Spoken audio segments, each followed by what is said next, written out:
Good morning. It's mid-March, and very soon I'll have flowers from the garden to arrange with, but we're still buying grocery flowers. These flowers are all from two Costco bouquets, one a mixed bouquet and one that's all Astramelia. And then the branches are branches that I had either from last season or that I cut in the fall. Today we'll look at a couple of the basic arrangements, Ikebana arrangements, that we would be working through books 1 and 2 in the Sugetsu school. And in books 1 and 2 we're going back and forth between the Moribana and the Nageire style with different variations, slanting, upright, and reversing the positions of the main branches. The first one that I have in the Moribana, I actually did one from book 1 and one from book 2. They're both slanting arrangements, but the main branches are in a slightly different place, and the Kenzan is in a slightly different place. So what I did was use the same materials and then change the main branches around to show the other variation. These are all helpful in training your eye to appreciate the negative space, the open space, and the basic lines. And then also have a freestyle arrangement here. We'll just take a look at how these arrangements are built, and there are a number of them that I can do out of the same packages of flowers.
This is a slanting Moribana. The Moribana is in a low flat bowl with open water. And the Kenzan here is central, but towards the back. My heaven line is slanting at about 45 degrees out to the left and forward. And the man line about 15 degrees. And then the floral material, the earth, coming forward.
This arrangement is an upright style willow, and then the earth, or the area down in between here, is salal leaves from a bouquet, mums, and astramelia.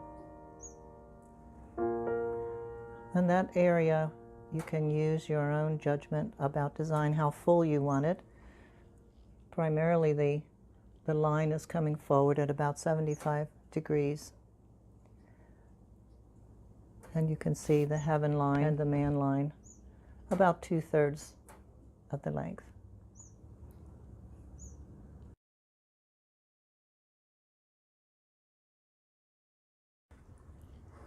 Container had an orchid, and I've tried hard to save my orchid, but it died.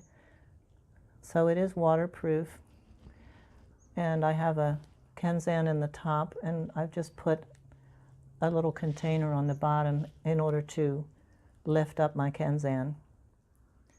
So you could use a cup or a little glass or something to lift up the Kenzan, and then filled it with water. This way I can have my arrangement coming out from a more shallow area instead of using the entire depth of the container.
These pussy willows don't have to be in water. I've had them for some time, and you can hear them cracking as I'm cutting them. But I may put some flowers in there, so I did want to do this in water. But I could actually stop now and simply have the arrangement here of the pussy willow branches into the shape of a fan.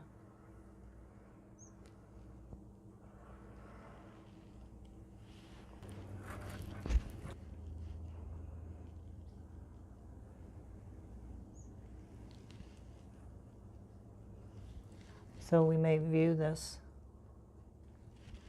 from this angle, but if we move to the side, we'll also have a nice fan design.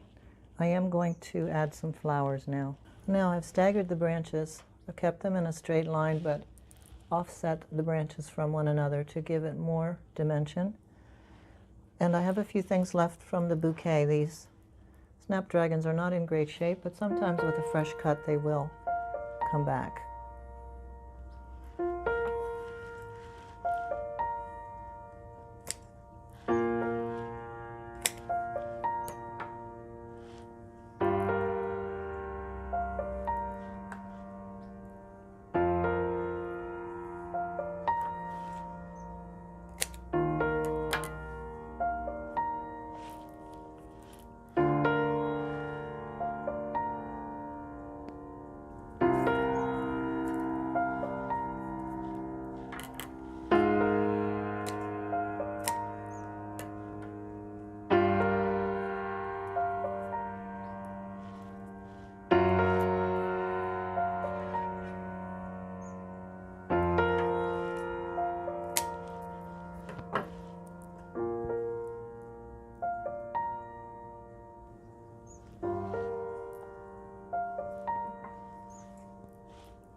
So now I'll step back and take a look at it, see if there's anything I'd like to change.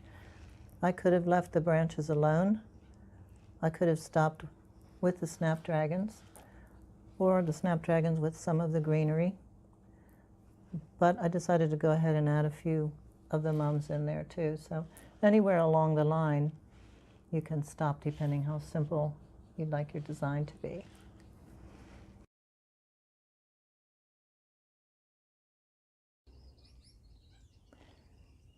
There's the arrangement as I decided to go with it, with the pussy willow, and then the snapdragons coming down into a triangle, salal leaves, and a few little button mums.